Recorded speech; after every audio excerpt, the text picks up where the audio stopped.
Ia lau whenga tai le tuangai, so ai le mana sui o ana manu tasi. Lau whenga le kong talai wha malo atu. Lau whenga mantanga luenga. Tali sua e malo le tātou mo te lei. Mo hoi malosi e wha o wai tātou fontanga. Tule atu fia tala noa ni ta upura nei o tina.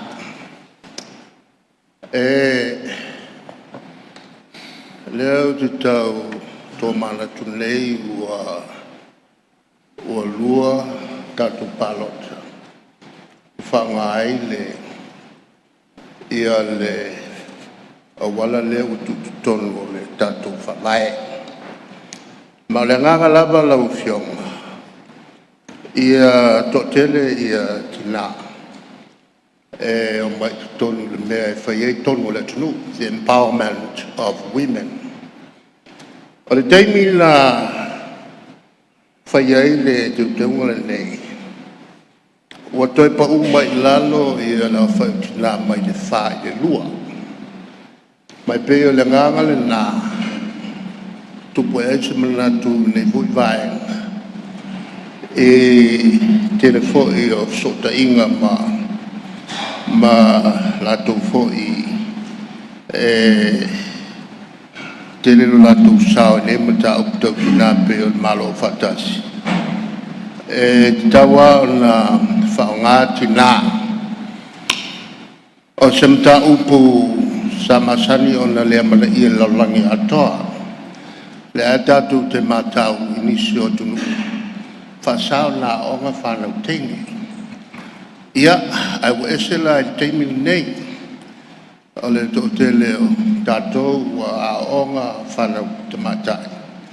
Ia mali lei tūlanga le voi wa to te le lato wa pulea ia ngā luenga. O le ngangala na whaiai le whaingalea. Se i mwhaiai o na encourage Una ia nisi fo'i o tina fio mai ki tonu.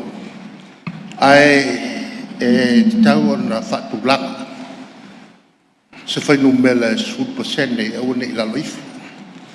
Lona wingan whatu mawai lea o le ono la pe a whaali liu. Whapasene le nā teimi. I le whinaunga lea na whaitaluai. E tau wau na supa sene e ono. O se nganga le lei ai awhai silia e supa sene e le urua i whaitaunga ona le whangalo leo le whamila le lona wingo le nganga le sai ai e to tele ati nai o mai le to whangalo mai le mawhai o tau fia tātou te mo mia foki io to tele peo an salapa sene Tina uma ia le Palemene nei. O le nganga atoa na o le wha tulai mai o se whainu mela a ausia loa. O ia le ausia loa. Whaonga loa le pasene leo le whalai. Ina ia ausia. Lau whianga kong talai, lona winga. E le o se sfu pasene tu mau. A wawhai o ko mekia. Le sau o le whaitaunga. E tina a tol Palemene nei. Lai tan whengai man whawai. Wole whaunga lo le supa sene. Ia, koe whaunga wole koe o ngā. O le tulanga a tol nā lau whianga. O le tātou talano le talano ai. O le mota le nei. O le mota ai whono ai. Matai ui tu malo. O le mota o Samoa. E whono ai matai o le tumalo. A whai na lea la e nei. E ma whai ono mai uma le ono lea. E tonu o pia. Na o sina whatetai. E leo se tumalo. E leo se tumalo. Wa a fia uma ia. Tātou tū ma tātou wangat whanua.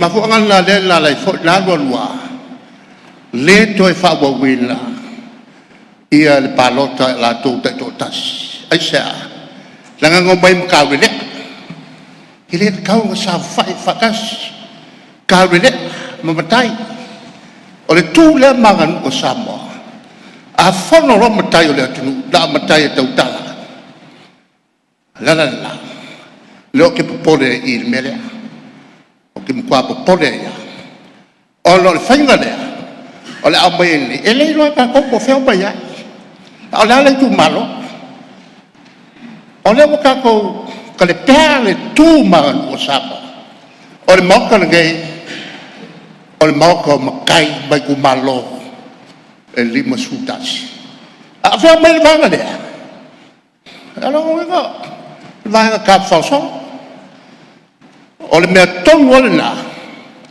lea la mumusu ai sia tunu fai le tua e ngā whainga whapea ai sea wa tua e la langa mai le tu ka whainalo e le o se sui whaipule whamaone mea na la awhea ngai malatou ia o le a mai lea lea lau whionga le whangu talai o ke koe makua whau koe ngai le Palemene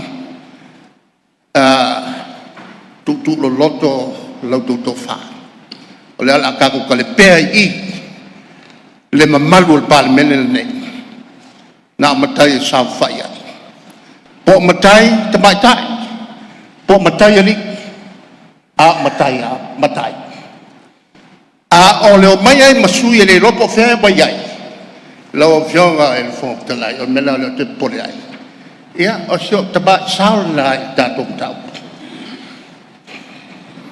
alo sao noi lo yo ngal te chai le chuangai ole manai o sao do ngal te chai le chuangai e wi man sao bangal fontalai ia atonu e ka fu le mutato fu mal kwa e fa sanga yo ele ti lo mai fontalai ia me le fa tai ma lo mo sao do